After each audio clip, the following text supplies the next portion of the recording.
आइए भक्तों, सुनते हैं जानकी जयंती की सुंदर पावन कथा। प्रेम से बोलो माता जानकी की जय। जानकी जयंती अर्थात वह पावन तिथि जिस दिन माता सीता का प्राकट्य हुआ था। यह तिथि हिंदू पंचांग के अनुसार फाल्गुन मास की कृष्ण पक्ष की अष्टमी को मनाई जाती है। माता सीता को कई नामों से जाना जाता है। सीता अर्थात हल की रेखा से उद्भव, जानकी अर्थात राजा जनक की पुत्री, वैदेही अर्थात विदेह देश की राजकुमारी, भूमिजन अर्थात धरती माता की पुत्री। पौराणिक मान्यताओं के अनुसार प्राचीन काल में मिथिला नगरी के राजा थे राजा जनक। वह केवल राजा ही नहीं बल्कि महान दार्शनिक और ब्रह्मज्ञानी भी थे। एक समय मिथिला में भयंकर अकाल पड़ा, वर्षा नहीं हो रही थी और प्रजा त्राही त्राही कर रही थी। तब राज ऋषियों ने राजा जनक से कहा, हे राजा, यदि आप स्वयं हल जोतोगे तो धरती माता अवश्य ही प्रसन्न होगी। यही सुनते ही प्रजा हित के लिए राजा जनक ने राजसिक वस्त्र त्याग दिए और स्वयं हल लेकर खेतों में उतर गए। जब राजा जनक हल जोत रहे थे तभी अचानक हल की नोक किसी कठोर वस्तु से टकराई। तभी धरती फटी और उस दरार से प्रकट हुई एक अलौकिक, तेजस्वी और दिव्य बालिका। उस दिव्य बालिका के मुख पर दिव्य आभा थी, नेत्रों में करुणा और शांति तथा शरीर से प्रकाश फूट रहा था। राजा जनक ने प्रेम से उस बालिका को गोद में उठाया और कहा, आज से तुम मेरी पुत्री हो।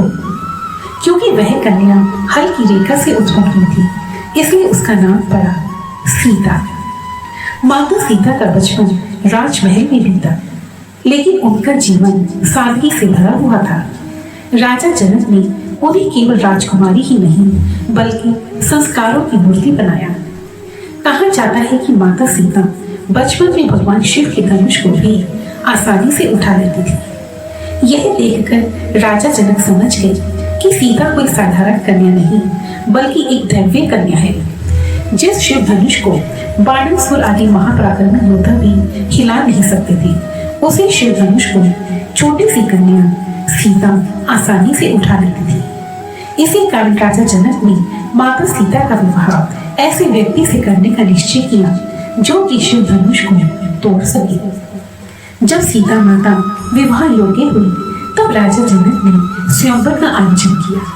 शर्त थी कि जो भी भगवान शिव के धनुष को तोड़ देगा वही सीता का वर बनेगा।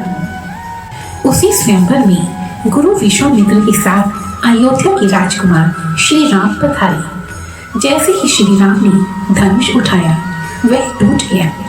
माता सीता ने श्री राम को वरमाला पहनाई।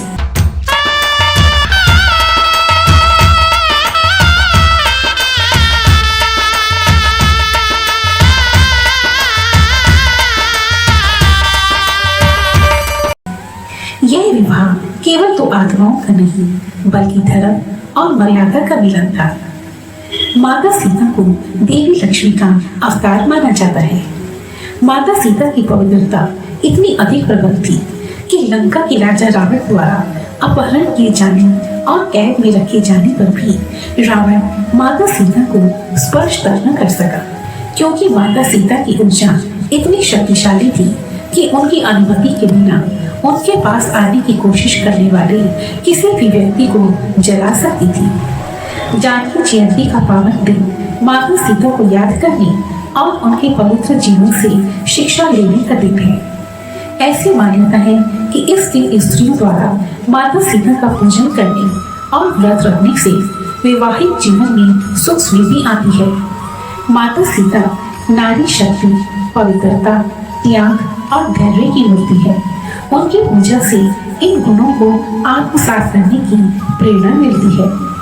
इस दिन श्री सीता राम नमो नमः अथवा श्री सीताय नमो नमः इस मंत्र का 108 बार जाप करना चाहिए। श्रद्धा पूर्वक रामायण का पाठ करना चाहिए। खासकर सीता माता से संबंधित चौपाइयों का। जानकी जयंती पर सुहाग की वस्तुएं दान करनी चाहिए। ऐसा करने से माता सीता अखंड सौभाग्य का आशीर्वाद देती है। आइए अब हम सब मिलकर माता सीता से यह प्रार्थना करते हैं। हे माता जानकी, आप हमारा प्रणाम स्वीकार कीजिए। आज जानकी जयंती पर हमने जो भी आपका मंत्रहीन, क्रियाहीन, भक्तिहीन पूजन किया है उसे आप स्वीकार कीजिए और हमें सदा सुहागन रहने का आशीर्वाद प्रदान करें। ओम श्री सीताय नमो नमः। ओम श्री सीताय नमो नमः। धन्यवाद।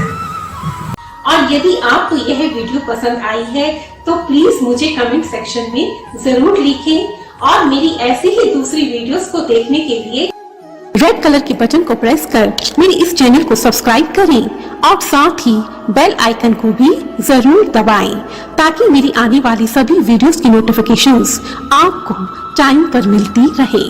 धन्यवाद। जय माता दी।